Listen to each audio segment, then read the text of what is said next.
বেড়ে খেলতে গিয়ে এবার মহা বিপদে পড়লেন ডোনাল্ড ট্রাম্প। গ্রিনল্যান্ড ইস্যুকে কেন্দ্র করে আমেরিকা এবং ইউরোপের সংঘাত চরম জায়গায় কিন্তু পৌঁছে গেল। কাল বিশ্বের প্রায় সমস্ত দেশ গ্রিনল্যান্ডের পাশে দাঁড়িয়েছিল। এই গ্রিনল্যান্ডকে জোর করে অধিগ্রহণ করতে চাইছেন ডোনাল্ড ট্রাম্প। অবস্থা এতটাই খারাপ জায়গায় চলে গেছে যে তিনি গ্রিনল্যান্ডের নাগরিকদের মাথা পিছু $1,00,000 উপহার দেওয়ার কথাও ঘোষণা করেছিলেন যদি এই গ্রিনল্যান্ডের বাসিন্দারা আমেরিকার সঙ্গে যুক্ত হয় তারপর। অর্থাৎ তিনি ঘুষ দেওয়ার কথাও ভেবেছিলেন এবং ঘুষ দিয়ে গ্রিনল্যান্ডকে দখল করতে চেয়েছিলেন, যা কোনো অবস্থাতেই সম্ভব হচ্ছে না, তা কালকেই প্রকাশিত হয়ে গেছিল। পরবর্তীকালে এই গ্রিনল্যান্ডে সেনাবাহিনী মোতায়েন করে দেয় ফ্রান্স এবং জার্মানি। ডোনাল্ড ট্রাম্প এক্ষেত্রে এমন একটি কমেন্ট করেন যা ইউরোপের বহু দেশের কাছে মেনে নেওয়া সম্ভব ছিল না। তিনি বলে বসেন যে NATO is nothing without America, অর্থাৎ আমেরিকাকে ছাড়া ন্যাটো আসলে কিচ্ছু না। ন্যাটো মানে মিলিটারি সংগঠনের জোট, যেই জোটে ইউরোপীয় ইউনিয়নের একাধিক রাষ্ট্র আছে, আমেরিকা আছে। এই ন্যাটোর আর্টিকেল 5, যা এখন মূল চর্চার বিষয়, যেখানে বলা হয়েছে যদি ইউরোপের কোনো দেশের উপর কোনো বহির্বিশ্বের দেশ আক্রমণ করে তাহলে ইউরোপের বাকি দেশগুলো ভাববে সেই আক্রমণটি তাদের উপর হয়েছে এবং ইউরোপের ওই নির্দিষ্ট দেশকে ডিফেন্ড করতে ওই শক্তির উপর বাকি দেশেরাও ঝাঁপিয়ে পড়বে। এখন প্রশ্ন উঠেছে, যদি আমেরিকা গ্রিনল্যান্ড ইস্যুতে ডেনমার্কের উপর ঝাঁপিয়ে পড়ে তাহলে ন্যাটোর আর্টিকেল অনুযায়ী আমেরিকার উপরেও কি ইউরোপের সমস্ত দেশ ঝাঁপিয়ে পড়বে? এই প্রশ্ন কিন্তু ডোনাল্ড ট্রাম্পের ঔদ্ধত্যপূর্ণ আচরণ পরিষ্কারভাবে তুলে দিয়েছে। ন্যাটোর ভবিষ্যৎ এখন বড় সড় প্রশ্নের মুখে।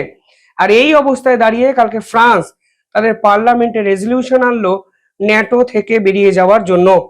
মানে ডোনাল্ড ট্রাম্প গ্রিনল্যান্ডকে তো নিতে পারলেনই না, উল্টে ন্যাটোকে সম্পূর্ণভাবে ভেঙে তছনছ করে রেখে দিলেন। এবং জার্মানি, ফ্রান্স, স্পেন, ইতালির মতো রাষ্ট্র এখন মার্কিন সেনাকে প্রতি পদক্ষেপে হুঁশিয়ারি দিচ্ছে। ডোনাল্ড ট্রাম্প যে কমেন্ট করেছেন তার পাল্টা একাধিক স্টেটমেন্ট ইউরোপের বহু দেশের পক্ষ থেকে কিন্তু উঠে আসছে। আমি স্টেপ বাই স্টেপ আপনাদের বলছি কালকে দিনভর এই গ্রিনল্যান্ড ইস্যুতে কিভাবে এই পুরো বিষয়ে ডোনাল্ড ট্রাম্প বিপাকে পড়লেন। দেখুন, এই পুরো বিষয়ের মধ্যে আরো একটা ইন্টারেস্টিং অবজারভেশন যেটা সকলের মাথায় রাখতে হবে, যে এই পার্টিকুলার সময় কিন্তু ভারতের বিদেশ মন্ত্রী ডক্টর জয়শঙ্কর ফ্রান্সে গেছিলেন ঠিক দুদিন আগে, এবং এই পুরো পর্বটি ডক্টর জয়শঙ্কর ফ্রান্সে থাকাকালীনই কিন্তু শুরু হয়। ফলে দুদিন পর হয়তো দেখা যাবে আমেরিকার পক্ষ থেকে এর পিছনে ভারতের কিছু ভুল ত্রুটি এবং ভারতের উস্কানিকেই দায়ী করা হবে। কিন্তু আলটিমেটলি ডক্টর জয়শঙ্কর ফ্রান্সে যাওয়ার পরেই ফ্রান্স ন্যাটো থেকে বেরিয়ে যাওয়ার রেজলিউশন কিন্তু পার্লামেন্টে পেশ করেছে। পাশাপাশি কালকে যে বিষয়টি আরো সামনে এসেছে সেখানে দেখা যাচ্ছে যে ফ্রান্সের ভাইস প্রেসিডেন্ট তিনি ফ্রান্স ন্যাশনাল অ্যাসেম্বলি, যেটা কিনা ভারতের পার্লামেন্টের লোয়ার কোর্ট বা লোয়ার হাউসের মতো, সেখানে একটি রেজলিউশন পাস করা হয়েছে। সেখানে বলা হয়েছে ফ্রান্সের উচিত ন্যাটো থেকে নিজেদেরকে উইথড্র করার। পাশাপাশি ইউরোপীয় ইউনিয়নের একাধিক দেশকে ভাবতে হবে যে তারা আমেরিকার সঙ্গে যে ট্রেড ডিল করেছে সেই ডিল কতটা রক্ষা করা যায় সে বিষয়ে সিদ্ধান্ত নিতে হবে।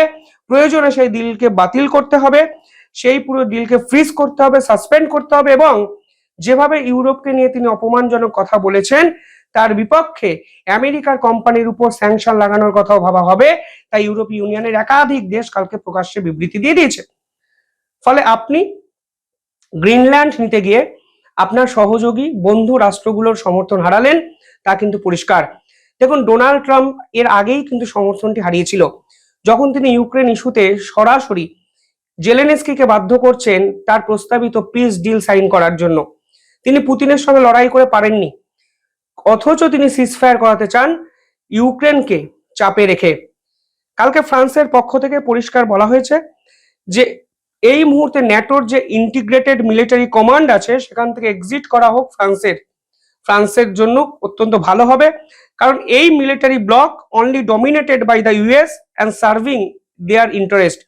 অর্থাৎ এই ন্যাটো দিনের পর দিন শুধুমাত্র আমেরিকা ডমিনেট করত এবং আমেরিকারই ইন্টারেস্টকে সাহায্য করত, আমাদের কোনো লাভ হয়নি। কালকে ইতালির প্রেসিডেন্ট মেলোনি তিনি পাল্টা প্রশ্ন তুলেছেন আমেরিকা কিভাবে বলছে যে ন্যাটোতে ন্যাটোতে আমেরিকার মানে আমেরিকা ছাড়া আর কোনো রাষ্ট্রের কোনো গুরুত্বপূর্ণ অবদান নেই? তাহলে ইউরোপের বিভিন্ন জায়গায় যেখানে আমেরিকার সেনাঘাঁটি আছে সেগুলো কি ইউরোপ বন্ধ করে দেবে? আপনাদের সেনাঘাঁটি তৈরি করার পারমিশন আমরা দিয়েছি, অথচ আপনারা বলছেন ইউরোপের কোনো অবদানই নেই ন্যাটো তৈরির জন্য বা ন্যাটোকে রক্ষা করার জন্য। এই দ্বিচারিতা আমরা মানব না। ফলে কালকে কিন্তু কার্যত পরিষ্কার হয়ে গেছিল যে ইউরোপের একাধিক রাষ্ট্র শক্তিশালী জোট বন্ধনে আবদ্ধ হচ্ছে ডোনাল্ড ট্রাম্পের এই ক্ষমতাকে কমাতে। কিন্তু ফ্রান্সের রেজলিউশনটা কেন গুরুত্বপূর্ণ হয়ে যাচ্ছে? প্রথমত, ফ্রান্স কিন্তু রাষ্ট্রসংঘের পার্মানেন্ট মেম্বার।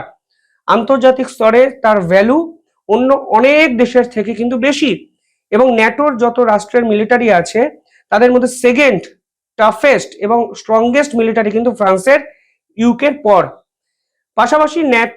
পাশাপাশি ন্যাটো কান্ট্রিতে যতগুলো নিউক্লিয়ার নেশন আছে, পারমাণবিক রাষ্ট্র আছে, তাদের মধ্যে ফ্রান্স কিন্তু অন্যতম। অর্থাৎ এই পার্টিকুলার বিষয়ে ফ্রান্স ন্যাটো কান্ট্রিগুলোর যদি লিস্ট দেখেন, সেই লিস্টের টপ 3-তে আসবে। এই রকম একটি রাষ্ট্র ন্যাটোতে আর থাকতে চাইছে না ডোনাল্ড ট্রাম্পের অধ্যত্বপূর্ণ আচরণের জন্য, এবং প্রতিটি পদক্ষেপে ডোনাল্ড ট্রাম্পের আনপ্রেডিক্টেবিলিটির জন্য। তা কিন্তু অত্যন্ত গুরুত্বপূর্ণ একটি বিষয়। পাশাপাশি কালকে ইউরোপীয় ইউনিয়নের দেশগুলো আবেদন করেছে যে ট্রেড ডিল আমেরিকার সঙ্গে তারা করে ফেলেছে চাপে পড়ে, সেটিকে ফ্রিজ করা হোক, সেটাকে সাসপেন্ড করা হোক, প্রয়োজনে আমেরিকার কোম্পানির উপর স্যাংশন লাগানো হোক। কারণ এই আমেরিকা বরাবর ইউরোপের সঙ্গে দ্বিচারিতারা করেছে, ইউরোপের বিভিন্ন সুযোগ সুবিধা তারা নিয়েছে, ইউরোপের প্রতিটি দেশে মিলিটারি ঘাঁটি তারা তৈরি করেছে, ইউরোপের প্রতিটি দেশকে তারা কোটি কোটি টাকার অস্ত্র বিক্রি করেছে।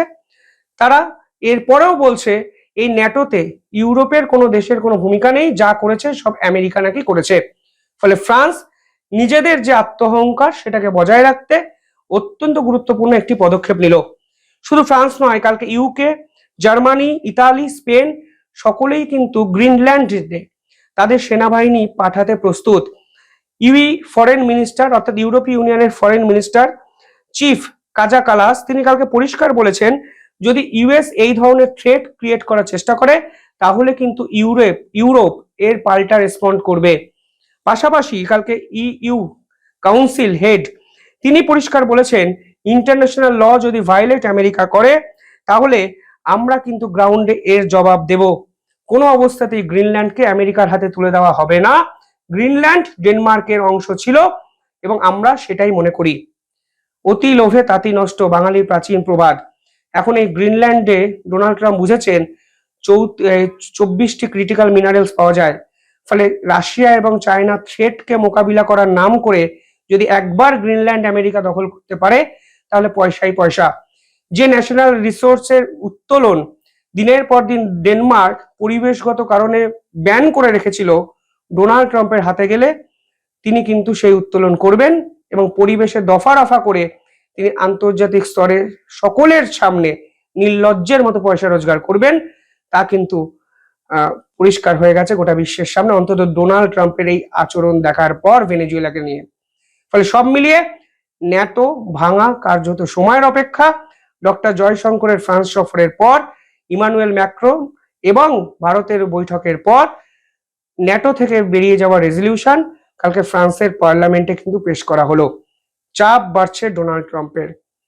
শেষ অবস্থায় তিনি বন্ধু হিসাবে কাউকে পাবেন তো? প্রশ্ন কিন্তু থেকেই যায়। দেখতে থাকুন দ্য ইন্ডিপেন্ডেন্ট বেঙ্গল। ধন্যবাদ।